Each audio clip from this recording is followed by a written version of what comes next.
Somewhere for Dennis's retirement. Oh, okay. Ready, Val? Yes. Got a full house. Yeah, I got it. Yeah, I just saw. Yeah. I did it wrong. Okay. Missing dinner. Good evening, everyone. It's now 6 o'clock. I'll go ahead and call this meeting to order. Val, if you call the roll, please. Commissioner Snell, Here. Commissioner Curry, Here. Commissioner Delanoy, Here. Commissioner Johnson, Here. Mayor Penny. Here. At this time, if you take any electronic devices and either turn them off or please turn them to silent. If everyone please rise for our invocation led by Commissioner Deborah Snow and remain standing for the Pledge of Allegiance. Okay. Praise it art thou, O Lord our God, who's kept us alive, sustained us, and brought us to this moment. Our most serious duty is to look to the community we share, the examples we make, and the legacies we leave. That should be our greatest, most courageous, and noble intention. Let this be our most constant success. Amen. Amen. I pledge allegiance.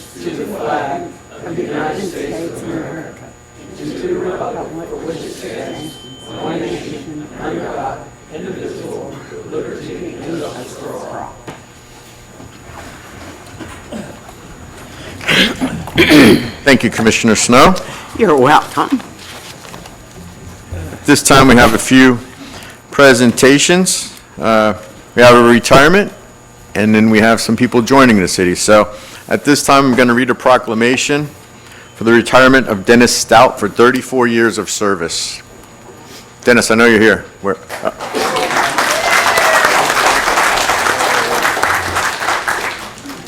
This is a proclamation by the mayor of the city of Holly Hill, Florida, recognizing and honoring 34 years of service for Dennis Stout. Whereas Dennis Stout began his career with the city of Holly Hill on June 17, 1991, as a maintenance worker 1 for the Public Works Department. And whereas Dennis was promoted to equipment operator, maintenance worker 1 on July 1st, 1993. And whereas Dennis worked in ball field maintenance at Hollyland Park and transitioned to general park maintenance in 2006. Due to his strong knowledge of the various aspects of the department. And whereas Dennis has been a great team player, lending assistance to the streets, drainage, water, sewer, recreation, and facilities division. He has served as an interim trades worker on multiple occasions and has been active in the preparation and execution of special events as well as the restoration of grounds following these events. And whereas Dennis has provided the city with irrigation repair and maintenance, park maintenance, pressure washing, exceptional painting skills, and has amassed an impressive amount of institutional knowledge over the tenure of his career. And whereas Dennis has an incredible eye for detail and has provided extraordinarily high-quality work. And whereas Dennis has been a dedicated worker for the city and leaves behind a legacy of dedication and great precision to jobs given to his care.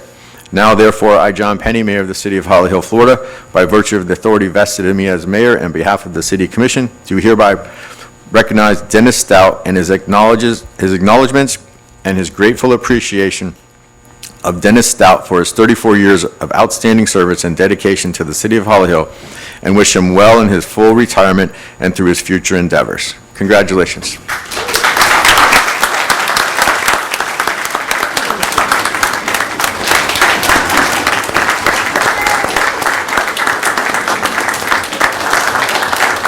Come on up here, Dennis. Come on up. Are we taking a picture? Yeah. Can we get a picture with you, Dennis? Should we go down?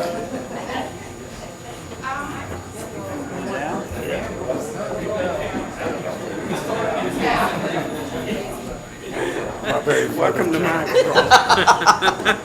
Congratulations.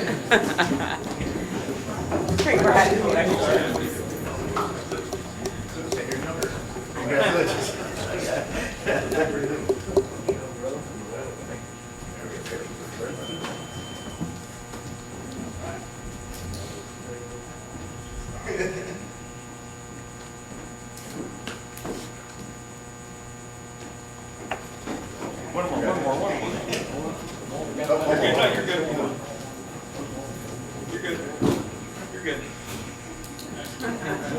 We got you.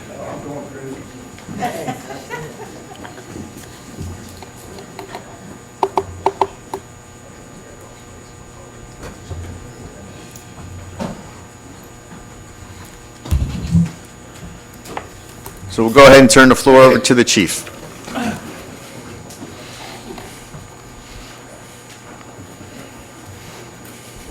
Thank you, Mayor. Commission, City Manager, thank you guys tonight. Truly, it's a great time for the Holly Hill Police Department, where we can always welcome new recruits to their family. Tonight, we have two recruits that do have extensive law enforcement experience within other agencies. Tonight, we're going to start with Mr. Hawkins.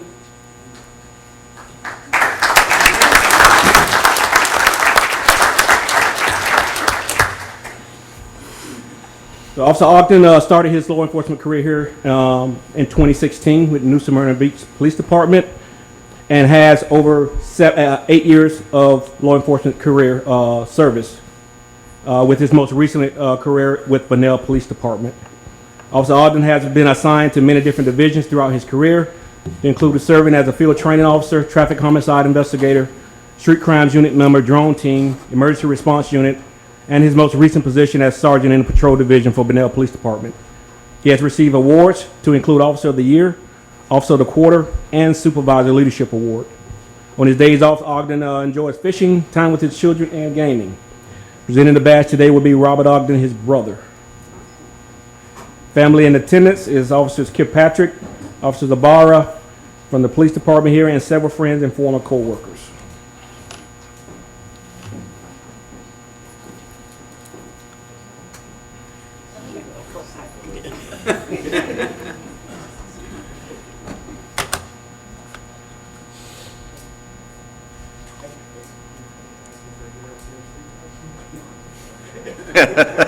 Congratulations. Congratulations.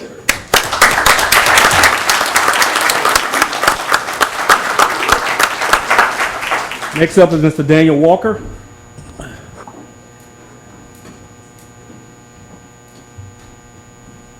Officer Walker was born and raised in North Carolina and served in the military as an airborne military police officer, where he worked with the Criminal Investigation Division and military police in Operation Iraqi Freedom and Operation Enduring Freedom.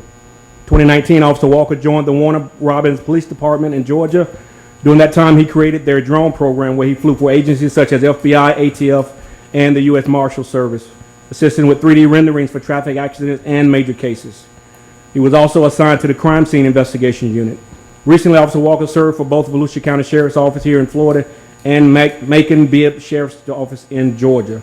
Presenting the badge today will be his wife, Wendy, and son, Bryson.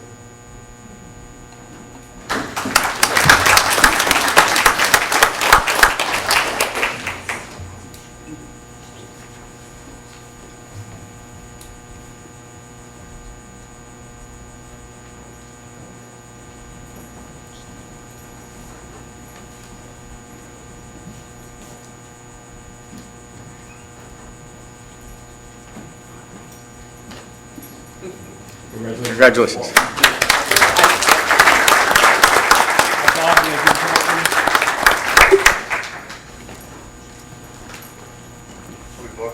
Sure.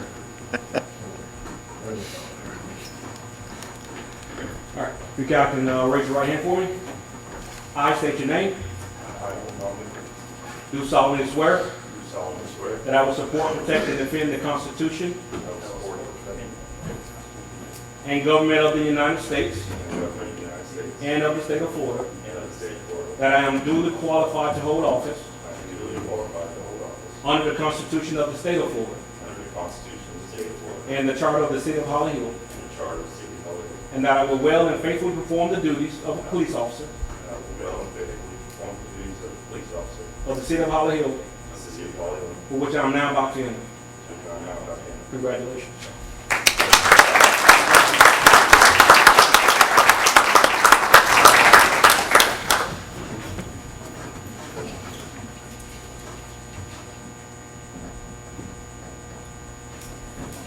Chief, you want to have the family come up, take a picture?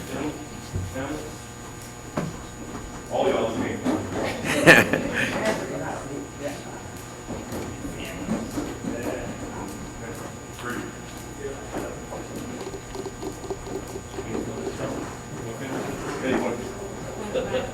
They're going to cut you out if you don't move.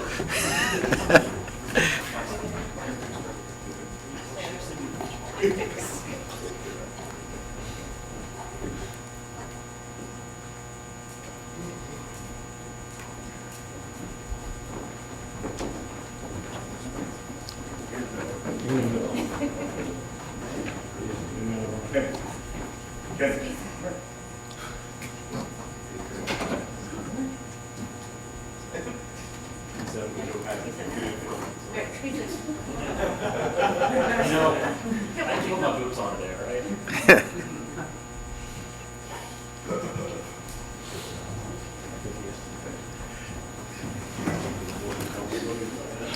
I have just a couple parting words that I'll say, and I'll sit down. But after 24 years of law enforcement, I've found this career to be very transformative and rewarding. And to both of you, Mr. Officer Ogden and Officer Walker, I know you guys have the experience you have already, so you know the rewarding fulfillment of this job itself and profession. I want you to know that as you start this journey within the city of Holly Hill, I want you to know that this job is more than just making arrests, but it's all about forming relationships with the community. Communities are very important here. Our community policing is very important in this city itself. So I want you to know that this job is more than just making these arrests. It's about partnerships. And I want you to bring to this agency the same spirit that we have here currently, the same vision that we have here currently. I want you guys to bring that same spirit when you get on the street starting next week. I want you to enjoy yourselves and welcome to the family. Congratulations. Congratulations, gentlemen. We'll take a brief pause because I know you guys probably just, if you're just here for that, now would be the time to go. You're welcome to stay.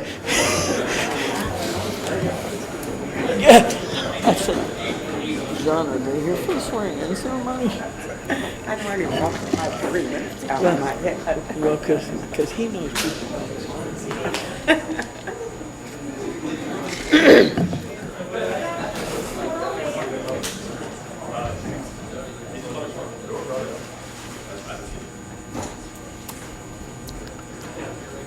So now is the time during our meeting for public comments. This is the time for the audience to address the commission on anything that's not on our regular agenda.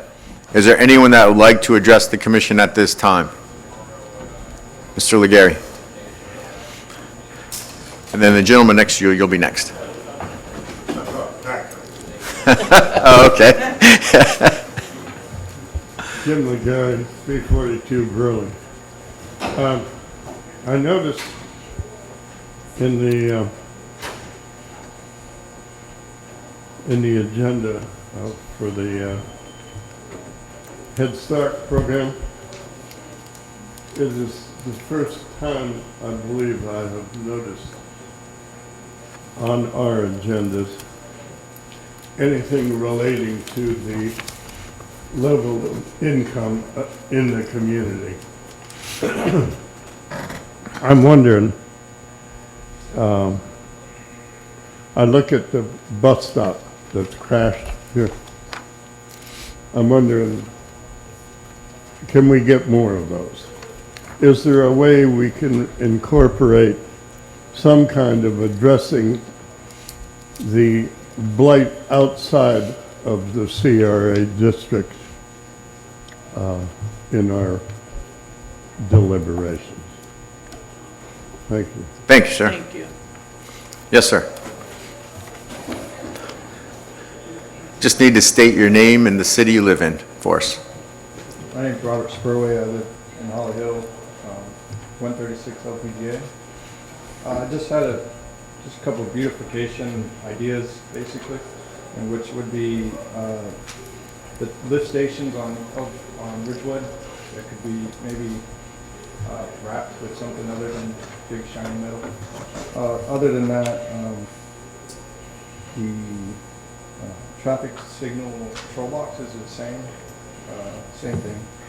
And then one other thing would be, just since I worked out here from a couple weeks ago, we were here noticing how nice this is on the side, and we were suggesting maybe put a walkway from Ridgewood to Daytona, kind of floating walkway, so you can see the wildlife. Other than that, that's it.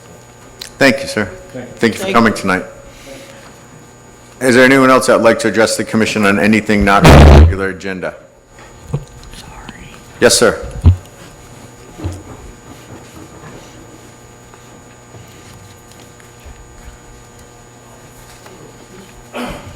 name is Elijah Miller from Hollywood, Florida. I want to address the LPGA where they're getting ready to put up like a car lot or something. And I think it's like taking us back in my 78 years of. I think that's on our regular agenda, sir. So when we talk about that, that'll be your time to come up. Yes, sir. Thank you. Thank you for coming. Anyone else like to address anything not on our agenda? Okay, seeing no hands, we're going to go ahead and close public comments and move to item 4, which is approval of the minutes of the June 10th, 2025 regular city commission meeting. Motion to approve. Second. Any discussion, additions, deletions from the commission? All in favor signify by saying aye. Aye. Any opposed? Carries unanimously. We'll now move to item 5, which is the consent agenda, and the action proposed is stated for each item on the consent agenda. Unless the city commissioner removes an item from the consent agenda, no discussion on individual items will occur, and a single motion will approve all items. Is there anyone in the audience who wishes to speak on any item on the consent agenda? Seeing none, we'll entertain a motion for approval. Motion to approve the consent agenda. Second. All in favor signify by saying aye. Aye. Any opposed? Carries unanimously. We will now move to our regular agenda. And we'll entertain resolution 2025-R-48. Resolution number 2025-R-48 by title only for first and only reading. A resolution of the City Commission of the City of Hollywood, Florida, approving joint project grant with Volusia County and the city for the stormwater evaluation and pipelining of the needed pipes and a budget fund, the cost share for project fund appropriation in the fiscal year 2025-26 budget, and authorizing the city manager to execute same, providing severability, providing for an effective date. Anything to add, Joe? Now, you're all familiar that this pipeline project is one of the CDBG-DR projects to transform 386 that we've received several $1 million from the county in the hopes that lining these pipes will help reduce the amount of groundwater that gets into the stormwater pipes, hopefully freeing up capacity for stormwater to get in those pipes and get out of the area and help alleviate some flooding. Any questions for staff at this time? Anyone from the audience like to comment on this issue? Seeing none, we'll close audience participation and entertain a motion for approval. I'll make a motion. And I'll second. Any discussion needed amongst the commission? No. All those in favor signify by saying aye. Aye. Any opposed? Carries unanimously. Now entertain ordinance 2025-0-3089. Ordinance number 2025-0-3089 by title only for first reading. An ordinance of the City of Holly Hill, Florida, amending and restating Chapter 42, Pensions and Retirement, Article 3, Firefighters Pension Plan, Section 42-69, vesting, providing for codification, providing for severability of provisions, repealing all ordinances in conflict herewith, providing an effective date. The negotiations from last year, the union, Barely. Mine's much louder. How's that? Better. I hit the off button. During union negotiations last year, the firefighter union agreed to increase their vesting period from 6 years to 8 years. This ordinance then modifies the ordinance in the Code of Ordinances to reflect that. Any questions for staff? No. Anyone from the audience like to discuss this? Seeing none, we'll close audience participation and entertain a motion for approval. Motion to approve. Second. Any discussion amongst the commission? No. All those in favor signify by saying aye. Aye. Any opposed? Carries unanimously. Now we're on to ordinance 2025-0-3090. Ordinance number 2025-0-90 by title only for first reading. An ordinance of the City of Holly Hill, Florida, adopting a new Section 58-133 prohibiting smoking and vaping at publicly owned parks and recreation facilities within the city, providing for definitions and exceptions, providing for conflicting ordinances, providing for severability, providing an effective date. So Mayor, recently the city received a visit from representatives of Tobacco Free Volusia requesting that the city of Holly Hill join other cities in Volusia County to prohibit smoking and vaping in city parks. Tobacco Free Volusia vision states every person in Volusia County should be free to enjoy the great outdoors without exposure to toxic smoke and I have a typo in there. Yeah.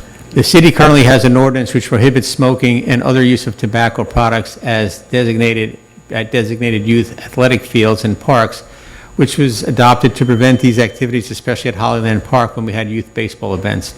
Since the law has now changed to allow cities to prohibit smoking and vaping in city parks, this is the time to support tobacco-free Volusia and adopt such an ordinance if it is the will of the city commission. There's no safe level of exposure to secondhand smoke. 2/3 or 63% of youth in Volusia County are exposed to it. Both cigarette and vape products contain lead, formaldehyde, and other cancer-causing substances. Cigarettes are the most common form of litter and all of the health and safety that threatens to kids. In 2020 alone, the U.S. Poison Control Center reported more than 9,500 cases involving children under 6 years of age who consumed or were exposed to tobacco or nicotine products. Ryan is here from Tobacco Free Volusia and may want to come up and say a few words before you take the vote. Thank you.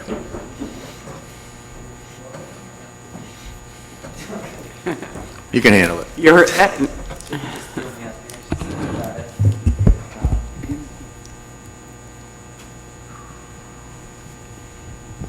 All right. Can you guys hear me good? Yeah? I don't know if this one even It's works. not working as loud as these. You just need to state your name and the city you live in. All right, yes. Hello, everyone. My name is Ryan Helms. I work with Civic Communications. I live in Daytona, but I cover the whole county of Volusia. There's one of me in every single county across the state of Florida. We get our money from a lawsuit in 1999, and the state of Florida sued tobacco industry, and that's where we get our job from. So yes, I just wanted to go over a couple statistics that I thought were worth mentioning.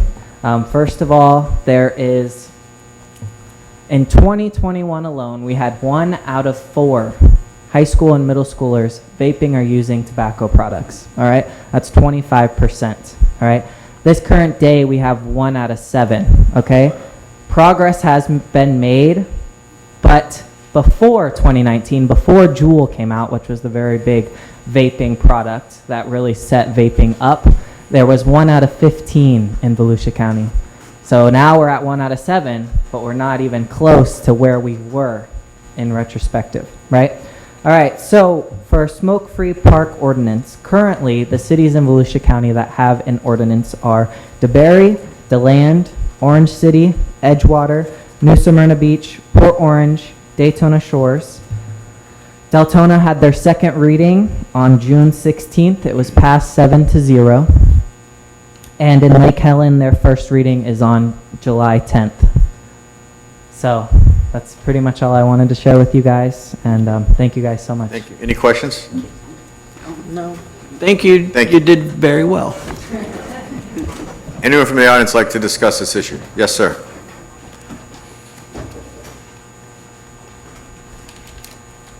Jim Garrett, 342 Burley. I just wanted to say that I can't remember how many times Steve Smith got up here and asked to have an ordinance like this. You remember too. He didn't do it as well as I did. We were prohibited. And I know. Anyone else like to discuss this issue? I'm going to, oh, Danielle Hollyville, I'm for the council court. Good job, young man. I'd just like to know what happens if somebody smokes in the park once this hopefully gets adopted. Is it a fine? Is it, like, what do we do once that happens? Thank you. thank you. Anyone else like to address the commission?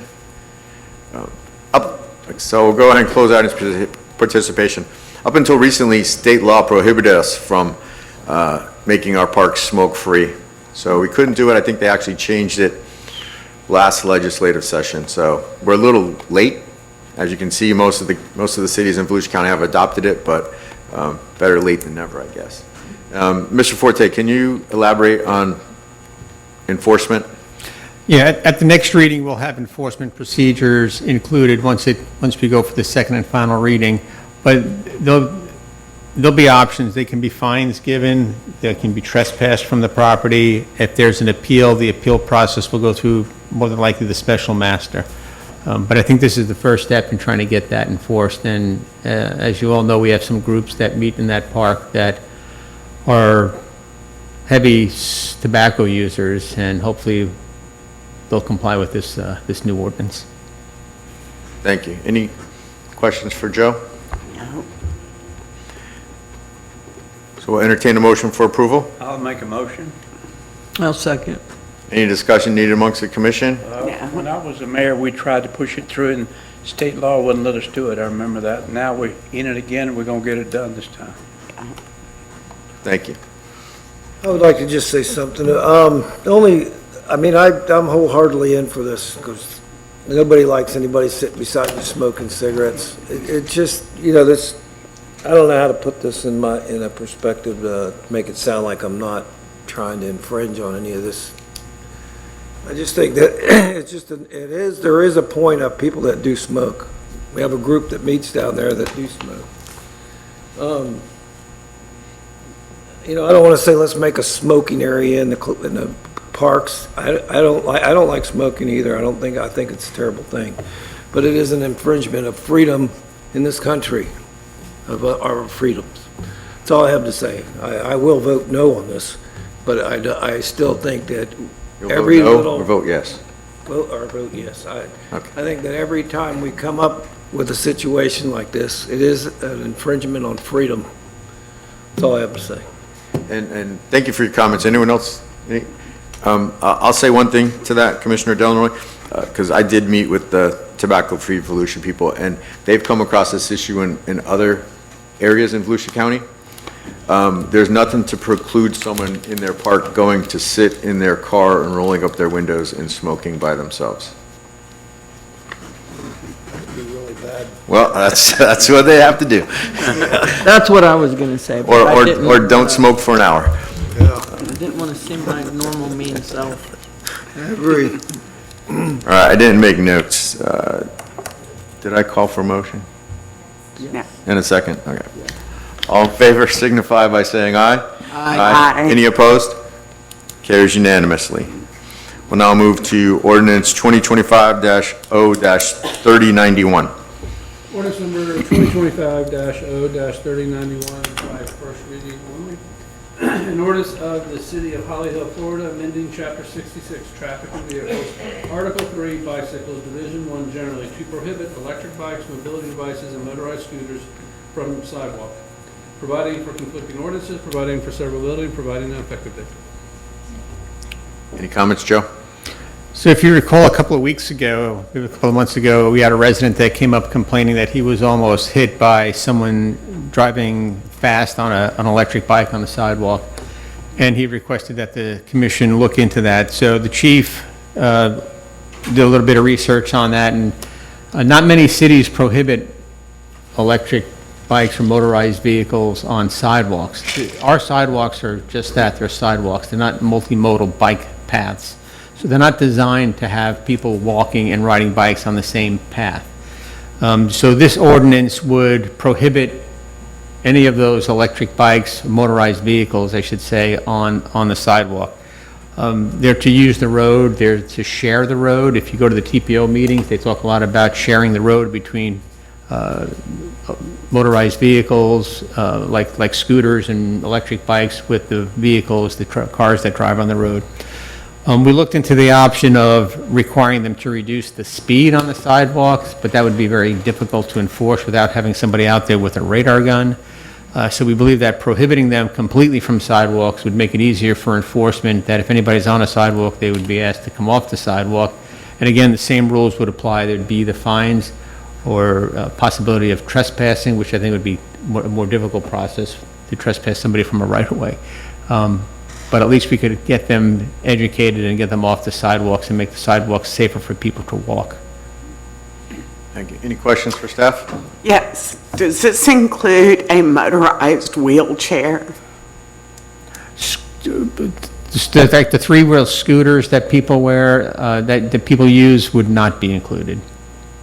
Okay, I was just thinking of the traditional wheelchair that now comes with batteries. Yeah, no, those are not, I believe that they're exempt out of here. Those kind of scooters, like the hop-arounds, would not be included. Is that right, Scott? Any more questions? We'll have signage up. I mean, this is gonna affect the Riverside Drive. It's going to affect Riverside Drive, it's going to affect every area that's got a sidewalk. And what we'll do is we'll start out with an education campaign, and as we see people doing it, we'll notify them, we'll publicize it, we'll put it on our website, our Facebook, our signs, our digital signs. It'd be very difficult to have to post signage on all of our sidewalks for that. You're never going to be able to cover the whole area, so hopefully we'll get it through an education program. And I've heard that there's bikes that if they don't have pedals on them, they're only regulated by the speed limit.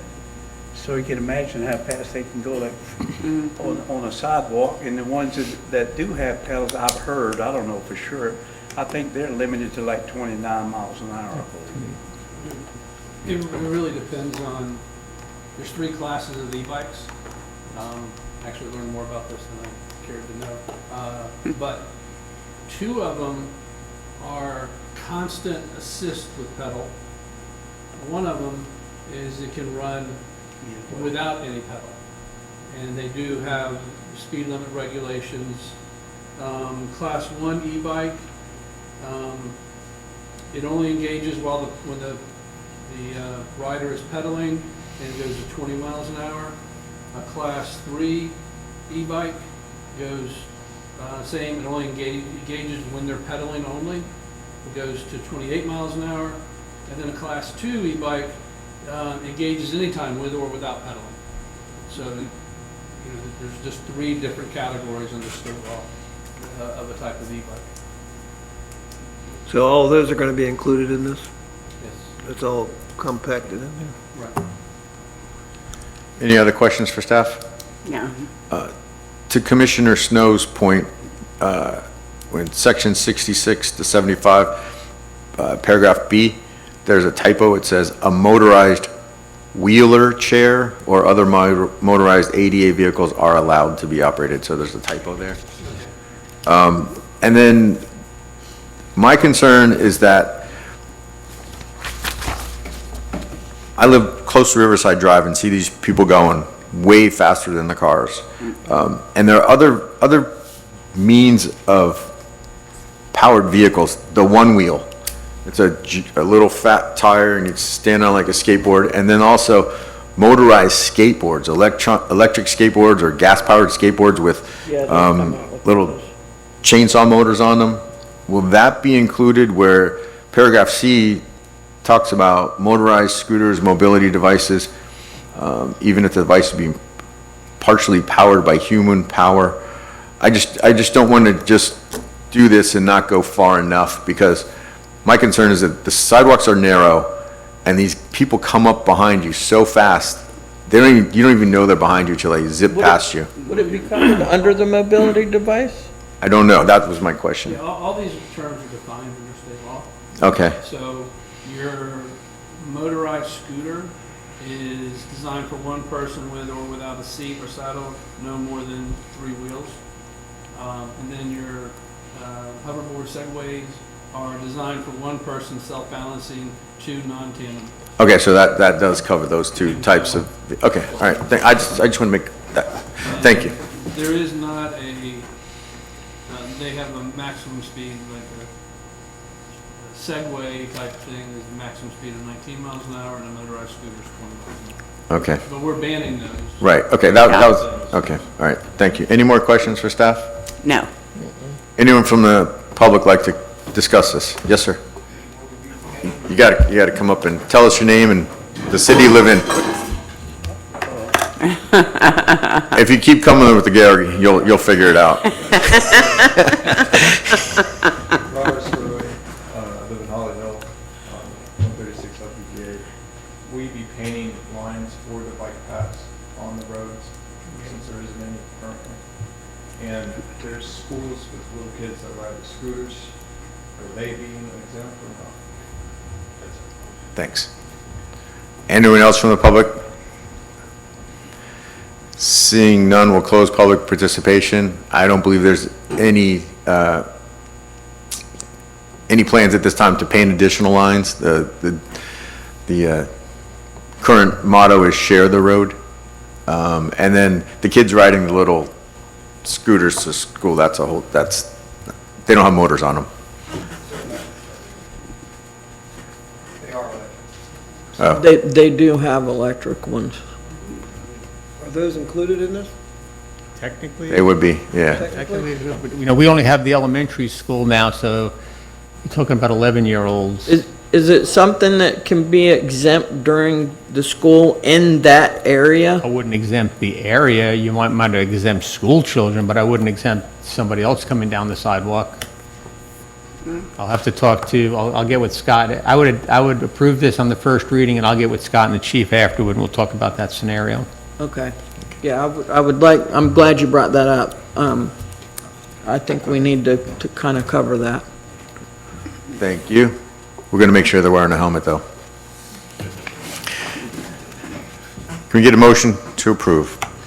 I'll make the motion, and knowing that that's going to come back to us, so I'm happy to approve this. I second it.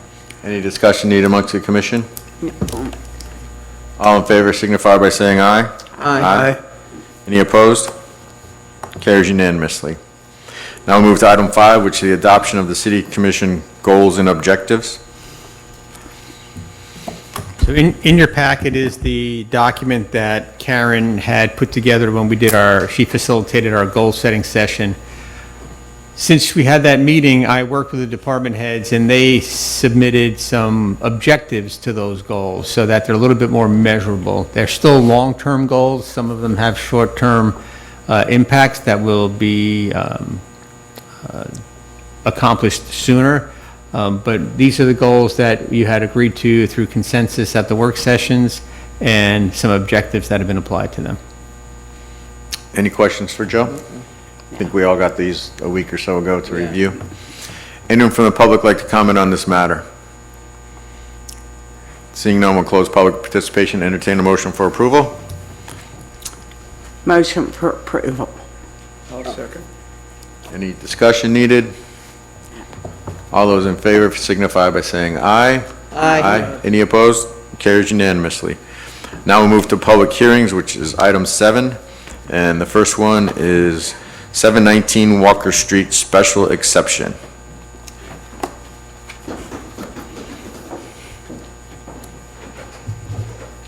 Thank you, Mayor, Commission. The applicant, who is here in the audience, is seeking special exception approval to continue and expand the use of the property at 719 Walker Street as a daycare facility with early learning programs such as Head Start. The property is zoned R5, which is a 2-family residential district. And again, the property is located on the south side of Walker Street, approximately 550 feet east of Ashley Place. It's more specifically known as 719 Walker Street. Just by way of a little background, this property is approximately 3.5 acres in size. It currently serves as the long-standing location of You Thrive. This is a nonprofit agency, and they're dedicated to helping families and children through a variety of programs, such as preschool Head Start, early Head Start, school readiness, and VBK. It does contain a playground, and it provides daycare services for the community.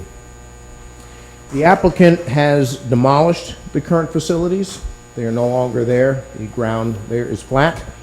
Those facilities were originally built in 1969, and they're looking now to combine 3 of the aging facilities that were there into a new 49,192 square foot facility that will enable them to expand their services to the community. The applicant does provide more details about the project in the document that is attached, entitled Applicant Narrative. There's also an elevation and floor plan that are attached in your staff report. Although the applicant is looking to continue the daycare and the early learning services that have already been provided in the neighborhood, staff did recommend that a special exception be pursued for a few reasons. One, although the property is zoned residential, the use is commercial in nature. Also, the current facilities have been demolished. Therefore, any redevelopment must meet all of the current requirements, which includes obtaining a special exception to be used as a daycare. And the use requires approval via the special exception process, but because the use began prior to that requirement in the current land development regulations, there was no previous special exception that was ever obtained. So this was a good opportunity to obtain that. The requirements to obtain the special exception are in section 114-667, child daycare centers. Those regulations have been placed in your staff report. I won't go through all of them unless you'd like me to go through one or all of them in particular. There is one that I will highlight, however, that the applicant is asking for some leeway on. And that does have to do with number 4. It says, with regard to a daycare center, an occupant identification sign shall be permitted on the building facade. The sign shall not exceed 6 square feet and shall be attached and non-illuminated. So with regard to this condition, the applicant requests that they be permitted signage as stated in Chapter 110 of the Land Development Code, which is entitled Signs, and not be limited to just a square foot sign as stated. All of the other businesses in the city are permitted signage as per Chapter 110. So they're just asking for what every other business in the city is entitled to. Staff does not have any objection to that request, but of course it is the will of the commission whether or not you wish to give leeway on number 4. I think the previous sign was done by an Eagle Scout project. Oh, really? It's probably been torn down, but it was an Eagle Scout project, yeah. So, just, there is a conceptual site plan submitted, which the city clerk has been circulating and showing. And it does show that the proposed new facility will meet very extensive setbacks. For example, the front setback is proposed to be about 165 feet from the road, from their property line. Side setbacks are 35 feet and 37 feet. And then the rear setback is 69.8 feet. So this keeps them well away from the property lines that abut other properties. The property is not located in a floodplain, and the conceptual site plan does provide for stormwater management system, which will be reviewed by a professional engineering firm and stormwater engineer prior to site plan approval. So what we're looking for now is just the use, to continue the use, and the actual construction and site work are something that will come later through a site plan review process and will be reviewed at that time for the engineering aspects. Reasons for denial of this are stated in section 82-346 of the Land Development Regulations that provides 9 reasons why the special exception can be denied by the City Commission. Those reasons for denial are attached in the page entitled Reasons for Denial. Staff has reviewed the requirements of section 110-667 and the reasons for denial as stated in section 82-346. And although the property is not currently developed, it will be developed in conformity with the requirements of the Land Development Code and special exception conditions. It is the opinion of staff that this project will not trigger any of the stated reasons for denial. And therefore, based on that information, staff does not object in any way to this request for special exception approval. Based on that, staff recommends approval of the requested special exception as per section 114-667 and approval of the request for signage as permitted in Chapter 110 of the Land Development Regulations for property zoned R5, which is the 2-family residential district, located on the south side of Walker Street, approximately 500 feet 550 feet east of Ashley Place, and more specifically known as 719 Walker Street. That concludes staff's presentation. Thank you, Brian. Any questions for Brian at this time? No. Thank you, sir. Applicant like to add anything to that presentation? Okay, thank you. Anyone from the audience like to comment on this issue? Seeing none, we'll close audience participation and entertain a motion for approval. I'll make a motion for approval, Mayor. I'll second. I have a motion and a second. Any discussion needed amongst the commission? No. Good. One thing I'd add is I wish we as a society would add more money into early learning. Yes. Yes. All those in favor signify by saying aye. Aye. Any opposed? Carries unanimously. Thank you. We've got one more item. You can leave if you want, but there's only one more item to go. We'll move to item 2, which is 510 LPGA.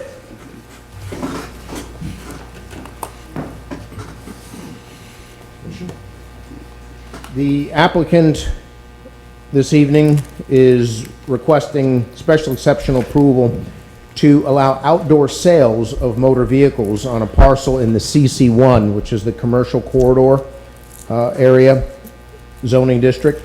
And the subject property is located on the north side of LPGA between Graham Avenue and Jarecki Avenue. It's more specifically known as 510 LPGA Boulevard. Dan Wilson is the applicant, and he is here this evening in the audience.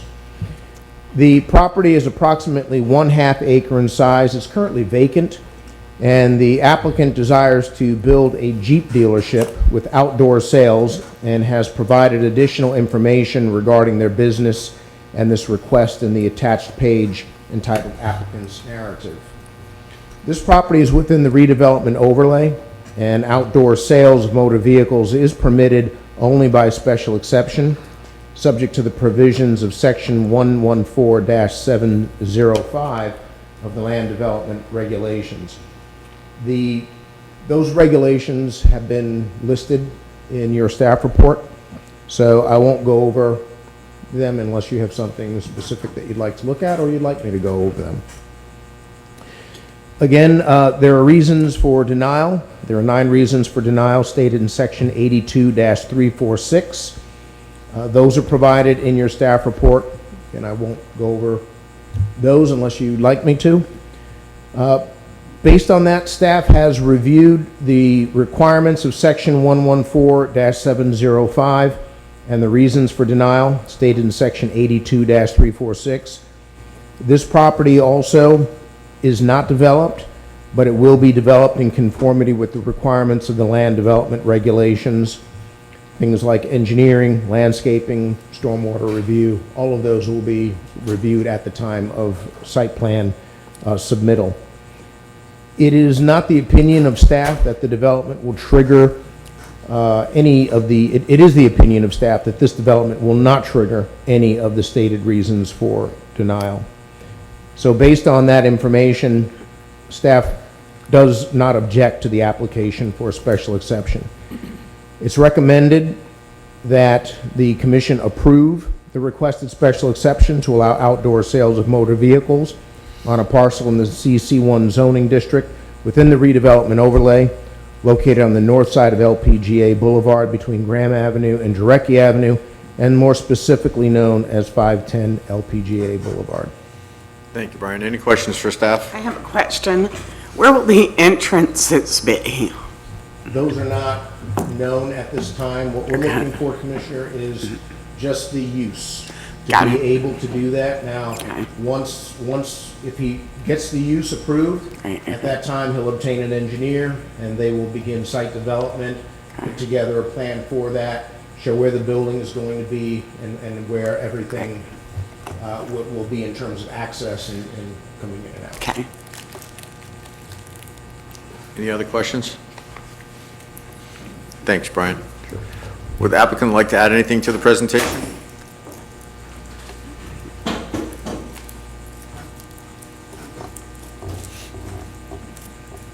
How y'all doing tonight? Good, how are you? Pretty good. I'm Dan Wilson. I also own Wilson's 4x4.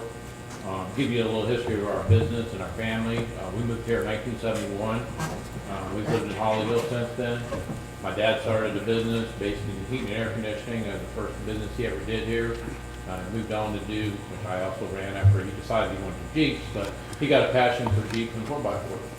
And he came up with the idea, hey, I want my own Jeep and 4x4 shop. So he opened it up on the corner of State Avenue and Holly Hill, next to the railroad track. Well, unfortunately, in 2004, he passed away, and we decided, me and my wife, that we wanted to kind of spread our wings a little bit, stay in Holly Hill. So we opened up Wilson 4x4 at 1050 North Peach Street. In doing that, we got a very professional place. We try to keep everything very professional. You don't see a car lot outside. Yes, we do. I do sell Jeeps. I have a dealership, but it's very professional. What I'm looking to do basically is just sell Jeeps, just play them, when I can outside. I'll have a fenced-in area for everything in the back. It won't be a jalopy junkyard like everybody thinks, that it's going to be. It's going to be professional. I will, perform and set up everything designed that y'all will approve. Based on the building, the landscaping, something nice that when you come down LPGA, you're gonna say, oh wow, look at that beautiful looking Jeep sitting there. It ain't gonna be a jalopy car. You know what I mean? Still gonna have the rocks with them on the rocks like that? You guys did. Yes, I'd like to have a display of Jeeps, something nice. And I've upscaled it years ago. I bought cheap Jeeps, and now the word cheap Jeeps don't go with Jeeps. Now Jeeps are expensive, which everybody knows. But something that's gonna look professional. Thank you. Any questions for the applicant? No, we're gonna hold you to that. And to bring a little extra to it, I do plan on hopefully building big enough building that I can park the Jeeps inside at nighttime, so they wouldn't be stored all outside, And a nice wraparound fence in the back section where if I do park something in the back, you won't see it. Will there be any kind of mechanic work going on there? No, sir. My game plan is just basically do the sales, and if I need anything done, like, tires, oil changes, anything major, they can outsource it somewhere else. Oh. But I would like to accessorize the Jeeps, steps, lights, just accessories. Thank you. And if you all didn't realize, we have quite the passion for Holly Hill, so we truly want to stay here. Thank you. Well, Brian knows himself, and I think you know also, because I had a meeting with y'all a while back. I've been looking at the property for about 3 years in Hollywood. And so far, I came with zero, As far as being on US 1, I wanted it to be a thoroughfare when people came by, they could actually see the Jeep. I don't want to be over by the railroad track where it's not seen, And that was my idea when I bought the property on the LPGA. Maybe I didn't do my due diligence 100% because I didn't realize it was an exception. I just thought, hey, I'm, right around the corner. I live in Holly Hill, 3 seconds from the property, so I thought it'd be ideal for me. Thank you. All right. You have any questions for me? No. Thank you. Thank you. So I'll open it up to audience participation. I think you wanted to talk about this, sir.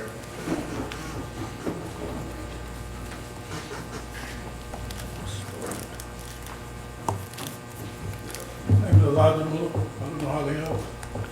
I noticed, I live right down the street from where they get ready to build this. Didn't want to do this, but I see you have the no trucking signs up there on the street, but they park commercial vehicles on the residential street overnight for days, and it goes on.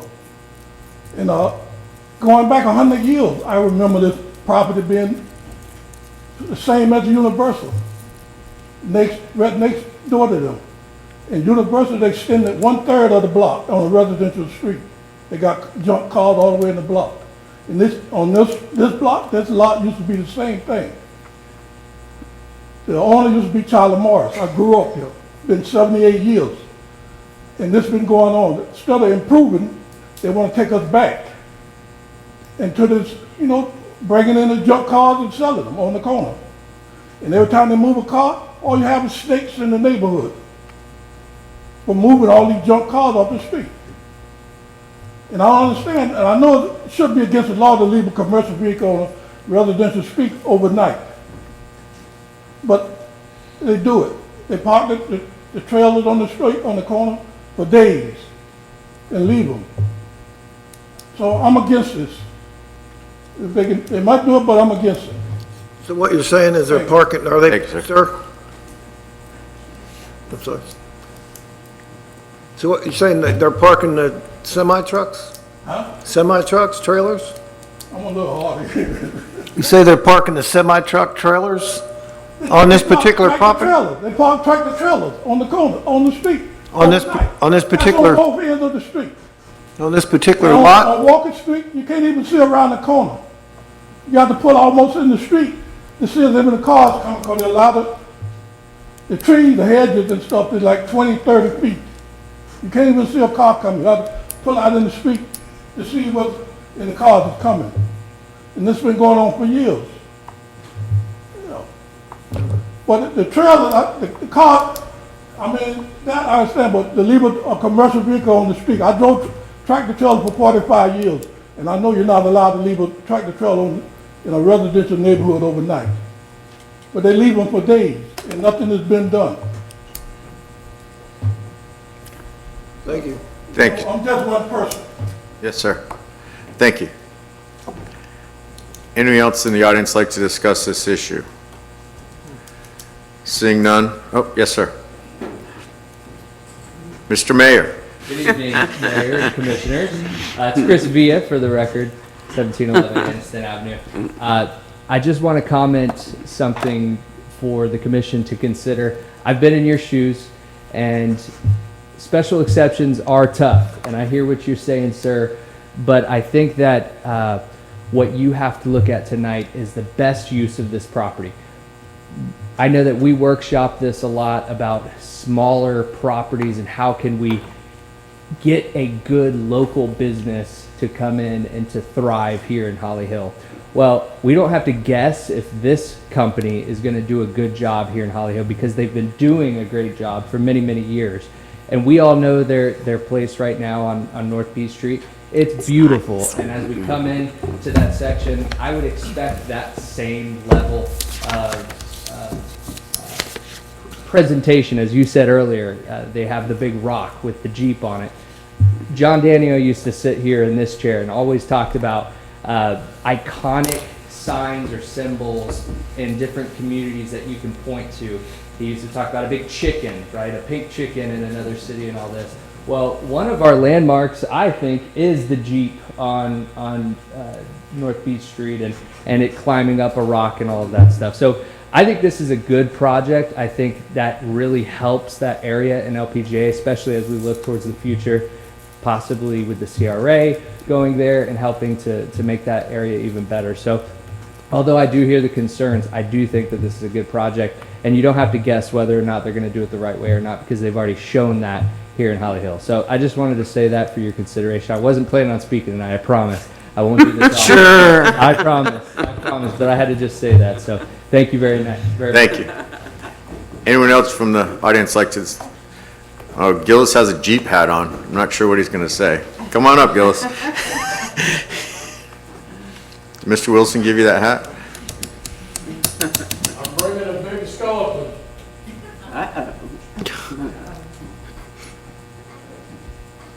710 Magnolia. Citizen Blaze. Civil servant. City of Holly Hill. From 67, 68 to 98. That particular property does not have Holly Hill soil on it. What happened in the past, somebody came down and they scooped up the good soil and they brought in some stuff from somewhere, I don't know where. But I think it'd behooves to check on the property and see if that soil is all right to be developed. You know, we had soil contamination, corner of Mason and Beach Street. That soil didn't come from Holly Hill. Just want to make you aware of it. There was no permit for these individuals to come with drag line and drag the good stuff and bring in stuff from other place.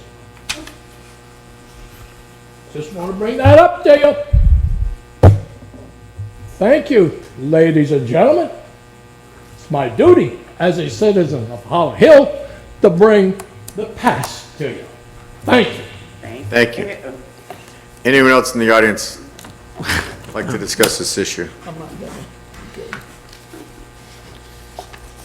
So we'll close audience participation and entertain a motion. Motion. Second. So So I have a motion and a second on the floor. Any discussion needed amongst the commission? Yeah, just real quick.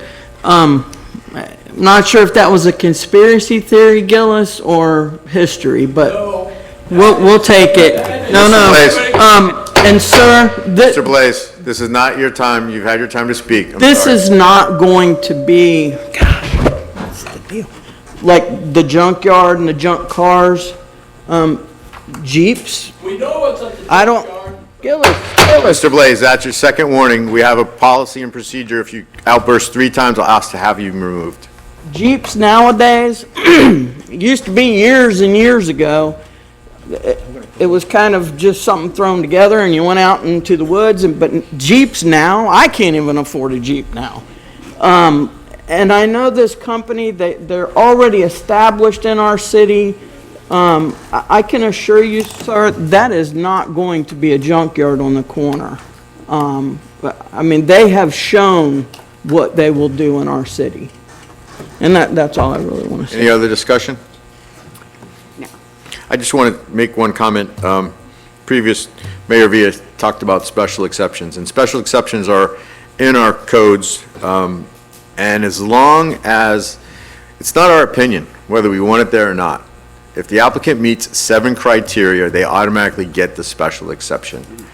The only way we can say no is if they don't meet all 7 of the criteria. And in the staff report, they have met all 7 of the criteria. So although you may not like it, I do like it, but you may not like it, citizens may not like it, an individual commissioner may not like it, but we have an obligation to approve it because they have met all of the 7 criteria to receive the special exception. So, not that we don't hear the citizens talking about this, but this is how things are changed. Joe, you are jumping in. I actually have a couple of questions for Brian. This being a special exception, does it apply to the land or does it apply to the applicant? Special exceptions apply to the land. Okay, and is there an expiration on this special exception? I believe if it's not exercised within 18 months, if nothing is done, then it reverts back. Okay. I just going down I want to make sure, there's concern, everybody knows Dan Wilson and Wilson's 4x4, but I don't want something to happen where Dan doesn't do it and a special exception applies to their property and someone else comes in with other intentions and develops that property. So we're approving a special exception because we know this applicant, but I want to be cautious that if something happens, and for whatever reason, Dan decides not to do it, or Dan sells the property, and somebody else comes on and they take over that special exception, that we're going to have the same quality that we expect and will receive from Dan. Just to let you know, city manager, they would have to do it exactly the same way. Well, right now, there's nothing approved except the use. Right, well, they wouldn't be able to deviate from what's been approved in any way. Yeah, but nothing's been approved except the use. Right. Well, no, when you look in the criteria, there are certain. Yeah, within the special exception criteria. Yes, Right, correct. right. Yes. Yeah, okay. Thank you. I do have something to say. Yes, ma'am. I feel like this gentleman had 2 concerns. One was this particular lot, and the other one was the tractor trailers in various places. I hope that we can figure out a way to work on that. The chief is shaking his head yes. Thank you, Chief. I saw the chief making notes as they were coming up. Any further So I don't know if you heard, but the chief will be checking on the tractor trailers. 50%. Any further discussion before we call for a vote? No. All those in favor signify by saying aye. Aye. Any opposed? It carries unanimously. We'll bring it back to second reading. Now we're on to communications from our city manager, and I have to apologize to our friends from Head Start. I thought it was going to be another 45 seconds. If you want to leave now, you can, but we're almost done. Yes, sir. Mayor, did you say that the special exception will be coming back in the second reading? No, it's one reading for special. Okay, I'm sorry. I misspoke. I'm sorry. Thank you for keeping me straight, Mr. Walker. Somebody has to. The Charter Review Committee met today, and they're just about done. I'll wait for Mr. Legary to quiet down a little bit.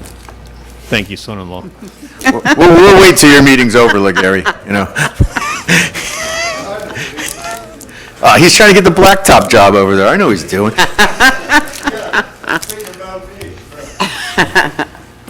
The Charter Review Committee met today, and they're just about done. They're finalizing some language, so my plan is that we would schedule a work session probably in August, where the members of the committee will meet with the commission and talk about all the items they discussed, because I don't want you thinking that what they bring forward was the only thing that they discussed. They discussed quite a few things, and in some cases determined there's no action to be taken. So I'll set that up in October. October or August? I'm sorry, thank you, August. They have till October, but we're... You're gonna confuse me. Yeah, they're done ahead of time. And then once that's done, we want to make sure the commission is in support, because we don't want to draft ballot language if the commission is not in support or wants to make some changes to what their recommendation is. So look for that coming up in August. Thank you. We'll do it probably on an off day, because we've got a lot of budget hearings coming up in July and August. Thank you. Mr. Simpson? No comments. Madam Clerk? Any special events on the front lawn coming up? Not for you? For all those that are here, the Christmas parade's going to go the other way this year. Pay attention, the parade route has changed. It's coming from south to north instead of north to But south. it's gonna be so much better. Couple things, couple events came up the past couple weeks. Mr. Forte and I had the opportunity to go to the Historic Society. They had a guest speaker, Maureen McCann, who is the meteorologist on Channel 13. She did a talk about hurricanes and the upcoming hurricane season. Very interesting. It was a big deal for the Historic Society. It was very well attended, and I think it was just another feather in our cap. I had the opportunity to attend another child's event, but I won't say anything about it because I don't want to steal Commissioner Snow's thunder. So I'll go ahead and turn it over to Commissioner Snow. Well, thank you very much. We had our event for 3 to 7-year-olds last Saturday at Sika Hall. And as far as we can tell, it was a hit. It took a lot of work from staff and from Joe, and I really appreciate all the support you gave me with implementing that. And hopefully we'll have Wise Ocean back again. Anything else? No, that'll do it. Commissioner Curry. I have nothing, sir. Wow. Well, mark it down on your calendar. Mr. I know, mark it down. Mr. Delanoy.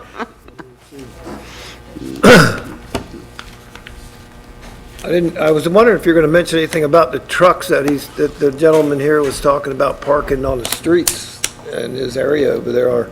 Yeah. I believe that's Jarecki and. Yeah, the chief already Yeah, the acknowledged. chief wrote it down. Yeah. He's on top of it. You gotta get on, yeah. Yeah, I was curious about that too. Other than that, I think it's a good project over there for LPGA. It's a good piece of land for that. I know Wilson's Jeep, they're a great place, always been nice. So that's about all I got to say about that. I'm glad to see that, over there on Walker Street too. Those buildings have been there for so long, and it's neat that they've got enough financing to get that back and really go and modern with it. That's neat. That's pretty cool. But, matter of fact, my kids went through there. Yeah, I think everybody's kids went through there. And the water tower, I mean, I don't know who will be saying anything about the water tower, but, we need to discuss, I can't say anything about that now. Nobody knows anything about that. They weren't here. No, well, I guess I'll hold that in then. Just getting too far ahead of myself. But other than that, no, I'm good. Commissioner Johnson. I made a motion to approve the Jeep dealership, I believe, but I couldn't, for the life of me, I kept thinking about it, couldn't